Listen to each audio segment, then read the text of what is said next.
주님께서 여러분과 함께 요한이 전한 거룩한 복음입니다.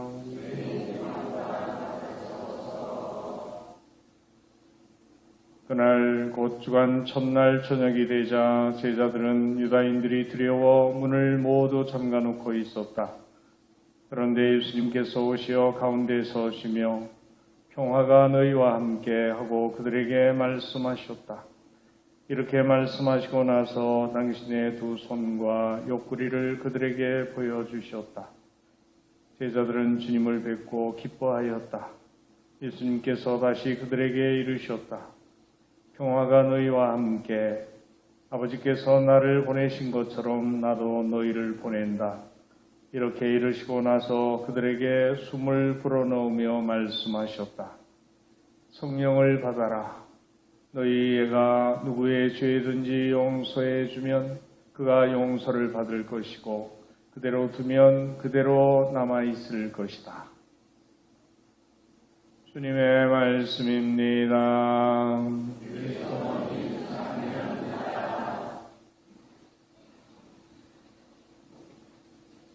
참 예수님 사랑합니다. 행복하세요.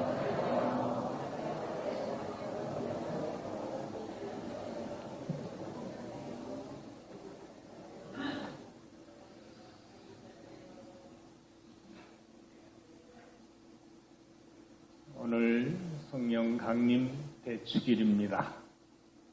부활 시기가 끝나는 마지막 날이 바로 성령 강림 대축일이라고 할 수 있으니까 부활의 기쁨이 50일 동안 이어져 왔다고 볼 수 있습니다. 성령 강림을 통해서 예수님의 구원 사명이 완성되었고 구원의 신비는 교회 안에서 성령과 더불어 이제 계속된다고 말씀드릴 수 있습니다.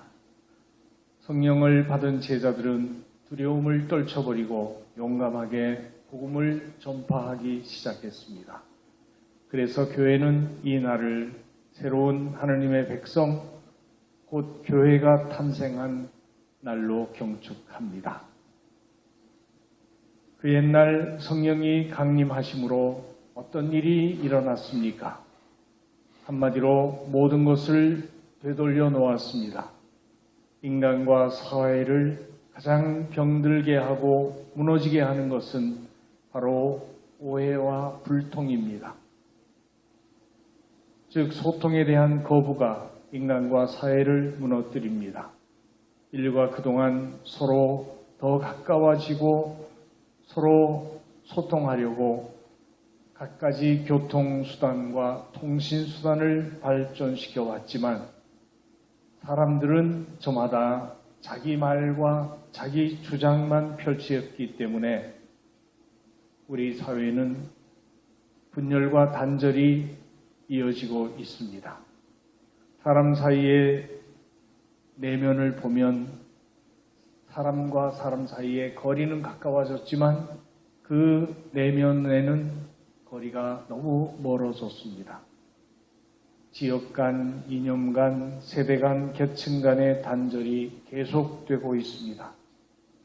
이 불통과 분열이 언제부터 이렇게 계속되었을까?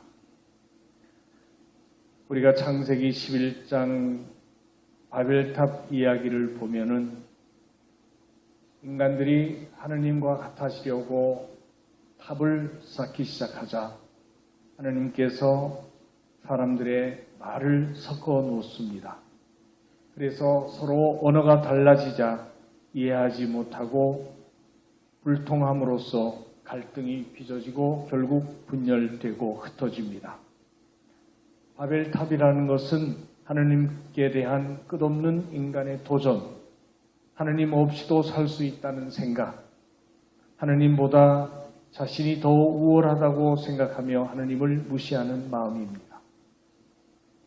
하느님과 나의 만남을 내가 주도하겠다는 교만한 생각이죠. 그로 인해서 하느님과의 관계도 단절되고 사람들 사이도 분열되어 말이 통하지 않는 세상이 된 것입니다. 말은 많지만 말이 통하지 않는다. 얼마나 안타까운 일입니까? 그런데 성령 강림으로 인간 사회의 소통과 이해, 일치가 가능하게 되었습니다. 오늘 우리는 제1독서에서 사도들의 말을 듣는 사람들 모두가 각기 자신의 언어로 알아듣고 상호 일치하는 상황이 전개되고 있음을 봅니다. 사도들은 성령으로 가득 차서 다른 언어들로 말하기 시작합니다.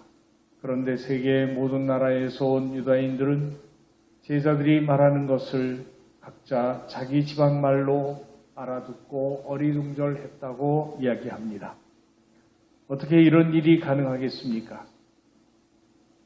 인간만이 아니라 모든 생명체에게 가장 중요한 것은 무엇이겠습니까? 그것은 다름 아닌 생명, 곧 목숨입니다.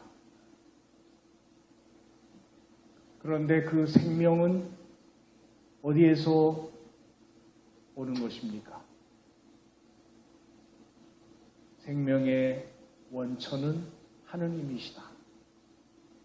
그리고 그 생명의 원천인 하느님을 우리가 아빠, 아버지라고 부를 수 있게 될 때 우리는 영원한 생명을 얻어 누릴 수 있게 된다. 그래서 그 생명을 끝없이 누릴 수 있도록 하기 위해서 예수님께서 우리에게 성령을 보내주신 것입니다. 우리가 지금 성경 말씀을 통해서 구원의 역사를 찬찬히 들여다보면 도대체 하느님과 인간이 어떤 관계 속에 살아왔는지 볼 수 있습니다. 그렇게 과거에는 예언자들을 통해서 하느님을 알아 공경하고 다시 회개하고 돌아올 수 있도록 가르치고, 그리고 마지막 날 하느님께서 당신 외아들 예수 그리스도를 이 세상에 보내셔서 인류의 구원을 완성하시고자 합니다. 그렇게 세상에 오신 성자 예수 그리스도는 우리를 위해 순환과 죽음을 당하시고 부활하심으로써 구원 사명을 완수하십니다. 그리고 승천하시게 되면서 우리가 그 하느님의 사랑을 끝없이 느끼고 하느님이 언제나 우리와 함께 계시다는 것을 확인시켜 줄 수 있도록 하기 위해서 하신 작업이 뭐냐? 성령을 보내주신 일입니다. 마치 무엇과 같을까요? 여러분들 민들레가 노랗게 꽃이 피었다가 얼마 지나면 하얗게 씨가 앉죠. 그런데 바람이 한번 불면 그 민들레 씨앗들이 사방으로 날려갑니다. 그 민들레 꽃에서 떨어져 나가는 씨앗들은 사방으로 퍼져나가서 또 새로운 민들레가 되어서 자라고 꽃을 피우는 것을 볼 수 있습니다.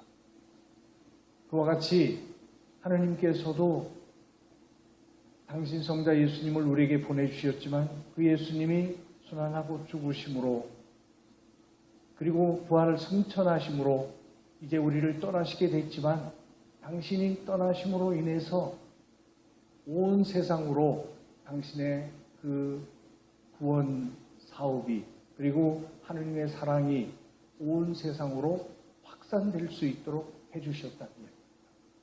그러니까 결국 구원의 역사를 통째로 얘기하면은 하느님께서 우리 인간을 너무너무 사랑하셔서 세상 끝까지 함께 계시고자 하신다는 것. 그런 사랑을 우리에게 보여주신 것입니다. 그래서 그 사랑의 역사가 결국 성령을 보내심으로써 언제든 어디서든 하느님은 늘 우리와 함께 살아가고 계시다는 것을 믿음으로써 우리가 내 고집과 내 뜻, 내 생각대로 살지 않고 하느님의 뜻을 따라서 살아감으로써 사랑을 실천하고 그럼으로써 사람 사이에 뭐가 이루어져요? 일치가 이루어질 수 있게 해주셨다는 거죠. 이것이 하느님께서 이루시려는 구원의 역사라고 볼 수가 있습니다. 그러니까 쭉 구원의 역사 탄생부터 시작해서 이제 오늘 성령 강림까지 이르는 이 과정이 한마디로 얘기하면 하느님께서 우리와 함께 하시기 위한 사랑의 나타남, 이렇게 표현할 수 있을 것이다 생각합니다. 그래서 우리에게 당신 생명을 주시고 그 생명을 살리려고 하시는데 이 생명을 살리기 위해서 어떻게 뭐가 필요할까요? 우리에게는 가장 중요한 게 다른 어떤 것보다도 생명, 곧 목숨이기 때문에 예수님 말씀하셨죠.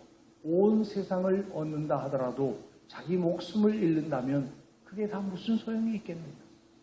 그러니까 우리는 목숨을 지키기 위해서 노력해야 되는 것이 첫 번째이죠. 그런데 그 생명은 내 것이 아니고 하느님의 선물이다. 그리고 하느님께서 지켜주셔야만 우리는 살 수 있다. 하느님과 함께 해야 살 수 있다. 마치 아기가 태 안에서 어머니 뱃속에서 탯줄로 연결되어 있듯이 우리가 이 세상에서도 하느님의 생명과 연결되어 있을 때 우리는 살아갈 수 있다는 이야기.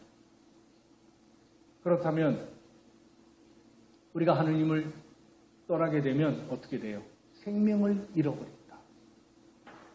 그래서 예수 그리스도를 통해서 이 생명을 주시면서 뭐라고 말씀하신 거예요? 하느님 생명의 원천이 누군지를 가르쳐 주시는데 그 원천이 하느님 아버지다. 그래서 하느님을 아버지라고 부를 수 있게 해주신 거예요. 이제 하느님을 아버지라 부르는 사람은 어떻게 해요? 그 아버지의 보호와 사랑 안에 살아갈 수 있기 때문에 더 이상 두려워해야 될 필요도 없고 아버지가 우리를 지켜주시기 때문에 고통과 죽음이 닥치더라도 그것이 우리를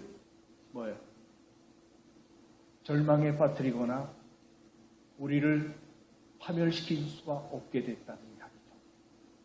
그래서 그런 사랑의 성령을 우리에게 보내주신다는 표지가 뭘로 드러났느냐? 생명을 보존하기 위해서 제일 중요한 게 뭘까요?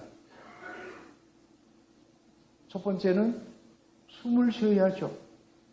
숨을 쉬기 위해서는 뭐가 필요해요? 공기가 필요하죠. 그래서 성령이 바람으로 표현됩니다. 그래서 예수님께서도 오늘 숨을 내쉬시면서 성령을 받아라 하고 말씀하셨는데 창세기 2장에 보면 하느님께서 처음 인간을 창조하시고 그 코에다 숨을 불어넣으셨어요. 그래서 숨이 들어가고 나가는 작용이 결국 뭐예요? 인간이 생명을 유지하는 길이 그 바람, 그 숨 아주 보잘것없는 것 같은데 이 바람이 얼마만큼 큰 힘을 가졌는지 우리가 알고 있죠? 태풍이 오면 압니다. 그만큼 그 숨결 속에 엄청난 하느님의 능력이 들어있다는 것을 깨닫는다. 두 번째는 뭐예요? 물로 표현되죠. 물이 없으면 사막이 돼요. 풀도 나무도 동물도 인간도 아무도 살 수가 없습니다. 그렇기 때문에 물이 말라버리게 되면 생명이 존재할 수가 없습니다. 그래서 우리가 하느님의 그 생명으로 다시 태어나는 표시로 물로 세례를 받습니다. 그래서 우리는 그 새 생명으로 살아가는 놀라운 하느님의 은총 속에 머뭅니다. 그 물이 아무리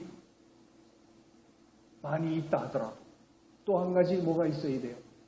그 물이 있긴 있는데 빛이 없어 온통 어둠이고 추위가 계속된다면 북극 남북처럼 뭐예요? 온통 얼음 세상이 되겠죠. 그렇기 때문에 성령은 또 다른 표지 뭐예요? 불로.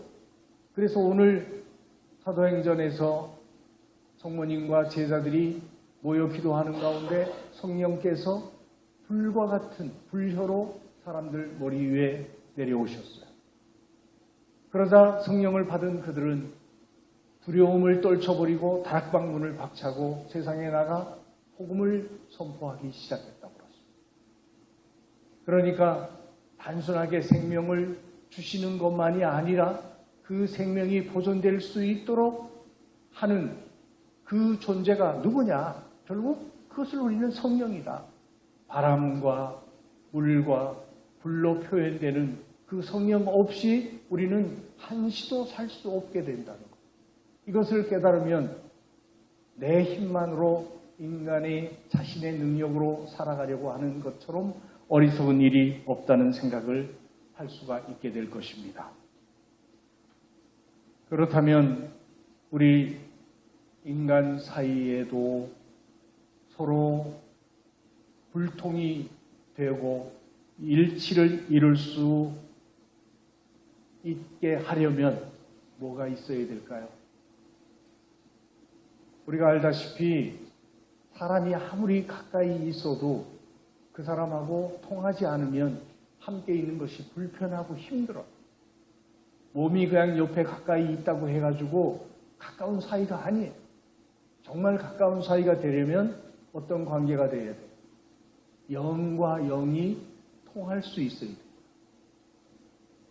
그렇게 영이 통하는 관계를 우리가 뭐라 그래요? 소울메이트라고 얘기해요. 여러분 그런 사람이 있나요? 영이 통하는 사람이 있나요?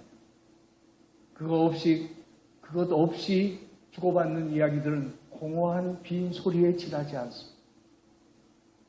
뭘 먹을까, 뭘 마실까, 얼마나 가질까, 높아질까, 얼마나 잘난 것처럼 이야기한다 한들 우리들의 마음속에는 늘 공허한 빈 공간, 찬바람이 맴돌 수밖에 없습니다. 그래서 우리들의 관계를 새롭게 바꾸어줄 수 있는 것은 하느님의 성령이 함께 하시듯이 우리들이 하느님의 성령으로 사랑의 관계로 마음의 문을 열고 하나가 될 수 있을 때 비로소 우리는 뭐예요? 새로운 생명력을 지닐 수 있게 된다. 그래서 그런 생명력은 곧 하느님의 사랑이다. 이것을 우리에게 말씀해 주시는 거죠. 그래서 우리가 오늘 성령 송가를 부속가로 불렀잖아요. 뭐라 그랬어요? 은총 주님 오소서 마음의 빛 가장 좋은 위로자 영혼의 기쁜 손님 저희 생기 돋우소서. 그러면서 일할 때 휴식을 무더위 위에 시원함을 슬플 때 위로를 영원한 행복의 빛 저희 마음 깊은 곳에 가득히 채우소서. 주님 도움 없으시면 저희 삶의 그 모든 것 해로운 것뿐이리라. 여러분이 이것을 꼭 마음에 새기고 사시면 좋겠습니다. 주님 도움 없으시면 저희 삶의 모든 것 해로운 것뿐이리라. 근데 그분이 도와주시면 허물들은 씻어주고 메마른 땅 물 주시고 병든 것 고치소서. 굳은 마음 풀어주고 차디찬 마음 데우시고 빗나간 길 바로소서. 네. 어떤 모습으로 변화되어야 될지 수없이 성령 강림 대축일 지내고 세례를 통해서 견진을 통해서 매일 우리가 성령이 오시도록 기도하지만 내가 마음을 열고 성령을 받아들이지 않으면 성령의 이끄심에 순종하지 않으면 우리는 변화될 수 없습니다. 근데 성령을 받아들여서 살아가면 우리는 새 사람이 됩니다.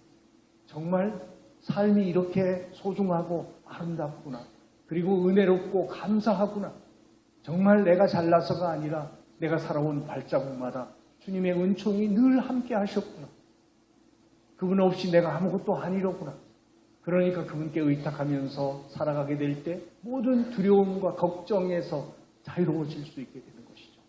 이러한 삶으로 우리를 이끌어 주시기 위해서 당신 성령을 보내주신 것입니다. 이런 은총 가득한 성령 강림 대축일 바로 우리 본당 주보 축일이기도 하고 교회의 탄생일입니다. 이날을 맞아 우리 본당 신자들 모두에게 성모님의 도우심으로 성령의 은총이 충만하시기를 진심으로 기원합니다. 오소서 성령님, 저희 마음을 성령으로 비추시어 사랑의 불이 타오르게 하시고 온 우리의 모습을 새롭게 하소서. 아멘.